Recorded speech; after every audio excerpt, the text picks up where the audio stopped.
Hi, Aries. Welcome to the Modern Spiritualist. My name is Raheem. Today we're going to do the general September reading for the sign of Aries, Sun, Moon, and Rising. So if you know your sun sign and it's Aries, you're in the right place. If you know your moon and your rising signs, make sure to look for those as well. I went ahead and already pulled the spread, and I did a couple cards for each week of the month to get you through the month. This is a general reading, so this won't be the same for everybody in terms of timeline. Take what resonates, leave what does not, and we will go ahead and look at the cards. So, first week of September, we have the Princess of Swords, and that is paired with the Moon, which has been haunting everybody, in the same position too, that first week of September. In the second week of September, we have the Prince of Wands reversed, and that is paired with the Eight of Swords. And in the third week, we have the Two of Pentacles and the Knight of Cups, which is paired with the Seven of Cups. And in the fourth week of September, we have the Three of Wands, and that is paired with the Emperor, which is your energy, Aries. Okay. This looks good. A lot of the readings for September so far have been really interesting and kind of foggy and a little chaotic because of the Mars retrograde that's going to be happening on September 10th. So keep that in mind that Mars retrograde will be affecting everybody. And Mars is in the sign of Aries right now. It is in your sign, which is going to affect your identity and life path and things of that nature. But it looks good. I mean, a lot of people have had a ton of reversals because of this retrograde energy, which is really, really common. You only have one reversal, which is pretty legendary, right now. So, yeah, let's see what's going on for you guys. In the first week, we have the Princess of Swords. This just could be like planting the seeds for a new idea that is going to manifest down the line. Swords is purely mental energy, so it may not be manifesting in the physical material world, but this could be information, this could be a new plan. This just could be something coming in that changes your worldview in some way, and it will affect the way that you move forward.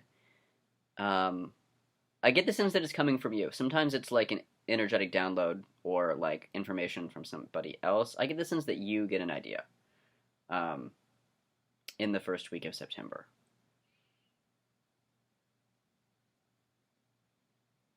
Yeah, you get some kind of idea. It's paired with the moon, which is the energy of Pisces. And with the moon, there can kind of be like a dark night of the soul moment, where you're kind of like exploring your depths. It can be kind of shadowy. It can be kind of confusing and foggy, just because like it's a very subconscious energy, and you're dealing with things you don't readily understand. It's not conscious energy, right?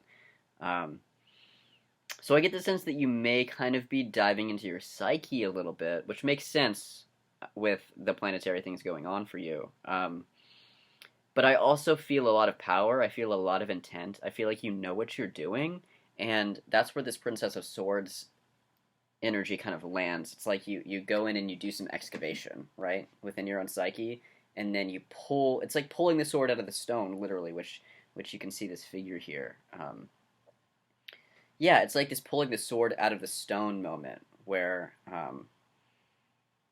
you're dealing with this kind of dense energy of the psyche, and you're kind of looking around in there to like see what's useful to you almost, and you find something really interesting, and you pull it out of the nebula that is your subconscious mind, and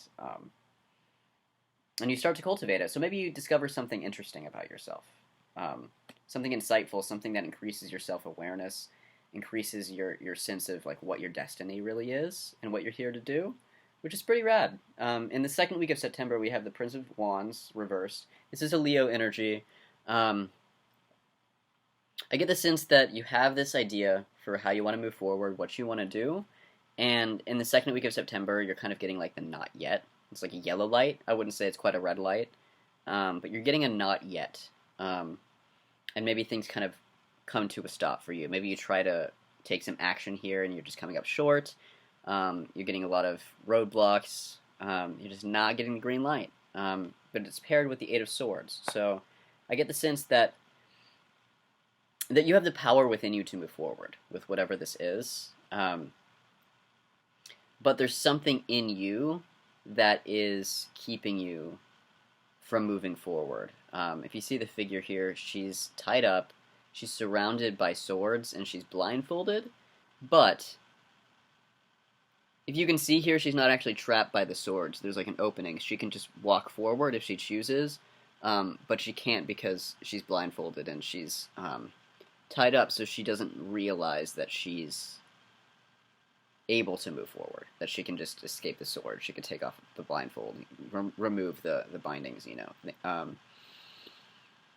And so this is actually a card of kind of stepping into your power and letting go of the things that are holding you back, letting go of the self-imposed limitations, letting go of the self-doubt, the feelings of like, I can't do this, this will never happen for me, those kinds of things, which we all deal with. I mean, you're Aries.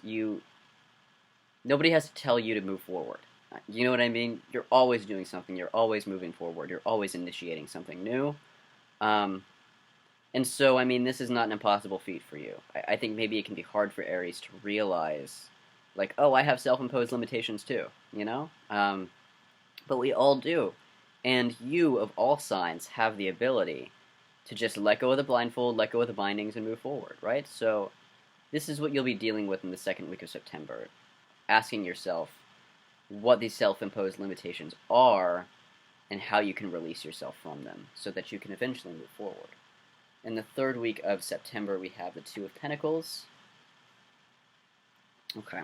Two of Pentacles is a great card. It's one of my favorite energies, and this is one of my favorite Two of Pentacles cards of like all decks. If you see here, you've got the Ouroboros snake, which is the snake eating its own tail, which is the symbol for the fact that nature is a cycle, and we're always burning energy, feeding off energy, burning it again, and it, you know, as we're burning off energy, that energy goes into the biosphere to be recycled and used again. Like we're all eating each other basically to stay alive. And so with this card, there's a lot of power and strength in recognizing that we're part of this greater web of life, right? And that whatever we give comes back to us, right? It's got karmic energy in that way. This can also symbolize a big shift. So I get the sense for you guys that whatever this energy here with this Eight of Swords that you're dealing with, I get the sense that you move through it, and you move through it rather quickly, and kind of enter this phase shift in the third week of September, where you're showing up differently. You're not quite the same as you were before.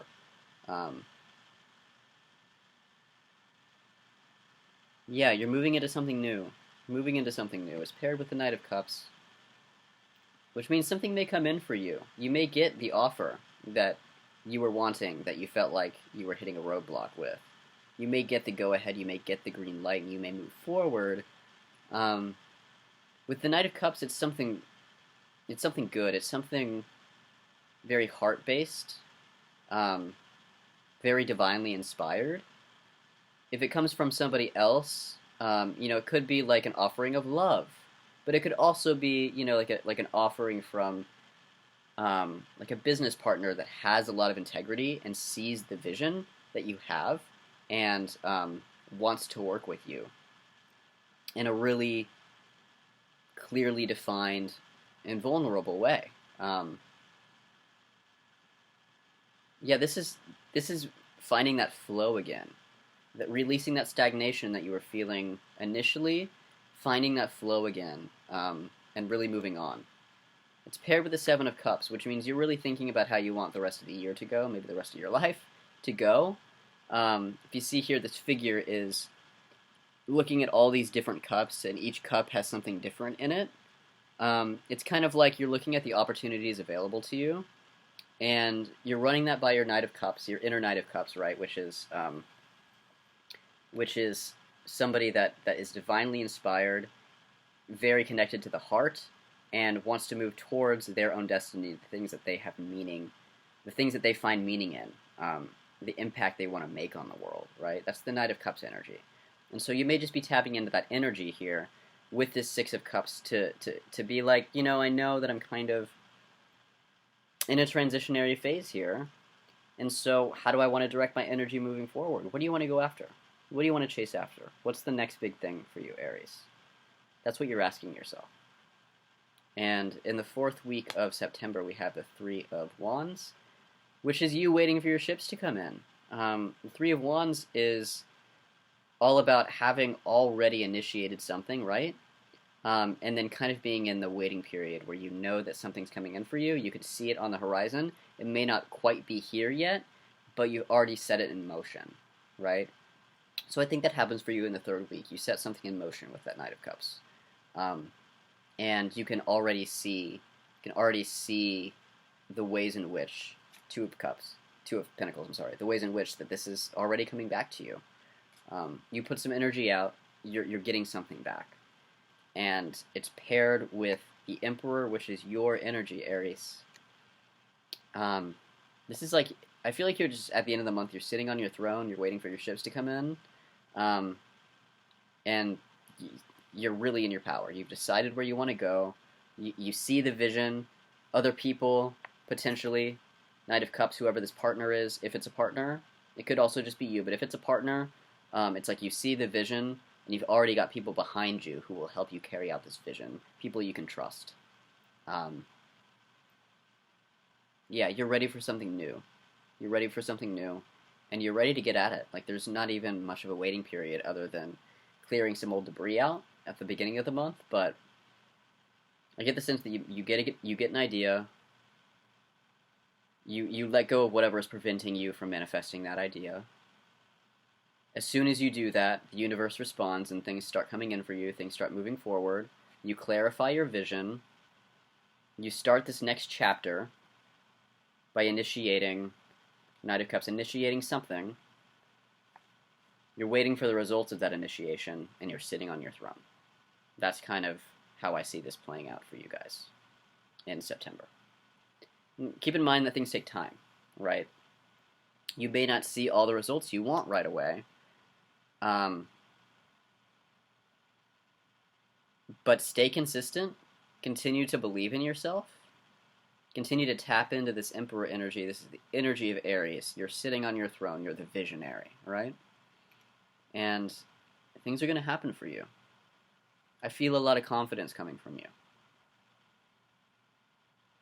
I'm excited for you. Whatever this is, please let me know. Whatever this project, enterprise, career shift, new idea is for you, creative idea, let me know what it is in the comments, because I'm really curious. If you would like to schedule a private reading with me to talk about how these energies are playing out in your personal situation, do that. I will leave the link to my website in the description box below, and you can book something. I think that's all I have for you. I hope you have a great September. Please like so other people can see this video, subscribe if you want to see the next Aries video, and I will see you guys in October.